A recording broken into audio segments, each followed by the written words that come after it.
Chessington World of Adventures. Welcome to a capacity crowd at this morning's penguin feed. My name is Gemma. With me is my colleague Will and our very special guest Ryan, who's going to be feeding the very few penguins we have in the water whilst I tell you a little bit about them and why the species in particular are here. Now, the penguins are probably the most popular and familiar out of all of our birds here at Chessington, but they are misunderstood. For example, we often get asked the question, are they actually birds? The answer is definitely yes, they are birds, but they're specialised in many ways. If you take a good look at them while they're down at the front of the pool there, you can see they take on a bullet streamline shape or torpedo. This helps propel the birds through the water. They also have a stiff blade or paddle for a flipper, and they don't have an elbow joint. This not only helps them push the water down, but also when it comes back up again, helping them pick up speeds of around 25 miles per hour. The penguins have very thick, densely packed feathers, and these are acting in two crucial ways for a bird, as they're insulating them and they're waterproofing them. So they're making them suitable for an aquatic lifestyle by just keeping them dry and warm. And of course, typical of a penguin, and not only penguins, but a lot of seabirds, is their colour of black and white. It's not obvious to us, but it's their choice of camouflage. If you're looking down onto the black back of the penguin, against the dark depths of the murky ocean below, you should have a job to spot the bird. And likewise, if you're looking up onto the light belly of the penguin, against the brightness of the sky above.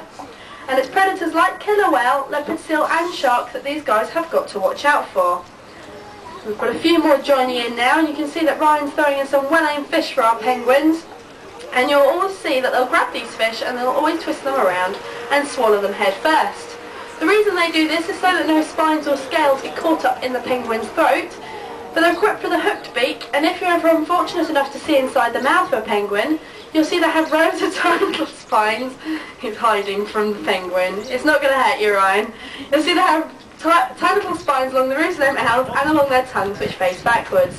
And this is to make sure that once a fish has been caught, they won't get away again. Unfortunately for us though, these beaks can be especially adapted at biting people with, which is why Will's there to protect Ryan from these penguins' nasty beaks. They have a reputation for being cute, cuddly, fluffy little creatures, but really it couldn't be further than the truth. They normally just bite us for being close enough to bite. This aggression comes from living in a large colony. They probably have to have it just to get by life. But likewise, a very stereotypical view of a penguin is that of one sitting on an iceberg somewhere in Antarctica. And again, this couldn't be more misleading, as only 3 or 4 out of the 18 different species of penguin actually come from cold climates. The rest come from all over the southern hemisphere, and you can find them around Australasia, South Africa and South America. These guys here, the Humboldt penguins, come from South America along the coast of Peru and Chile. But unfortunately nowadays you won't find them in great numbers. They're in fact one of the rarest penguins in the world, and this is due to a number of different reasons. For example, global warming and human disturbance, which are problems all of our wildlife face today. But probably one of the biggest problems the Humboldt penguin faces is something called guano mining. And it's very hard to put delicately, but guano is a substance made up of hundreds and thousands of years of compact penguin droppings. And it's in this that the penguins like to burrow and lay their eggs. In the past, the guano has been mined and used as a fertiliser, and unfortunately they have taken it out quicker than the penguins could put back in again. Therefore they've run out of places to nest. Other problems they face today are pollution and overfishing, particularly of anchovies. And not only is this depriving the penguins of their food, but even the penguins themselves get caught up in their fishing nets. So they really are having a bad time out in the wild at the moment. But on the positive side of things, here at Chessington we do have our breeding programme up and running. Evidence of this is in the nest boxes behind. And we've actually got a nest box at the top there with 2 eggs in that we are waiting to hatch out. They're a little bit overdue now. We did all have bets on it, but they've all run out now. So we're going to go and check on them after this talk and see if we have any chicks. But hopefully soon we should hear the pitter-patter of tiny little webbed feet once again down here at Penguin Cove. And what our long-term plan is to keep breeding and breeding our Humboldt penguins until we find them a suitable site to live.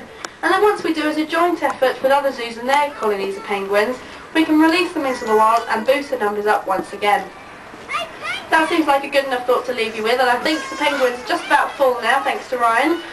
Next, Will and myself will be running down to Sea Lion Bay for a 12 o'clock sea lion show, so we do hope to see you down there. But whatever you do for the rest of your day, make sure you enjoy yourself. From Will, myself and of course our very special guest Ryan, thank you very much for listening, and bye for now.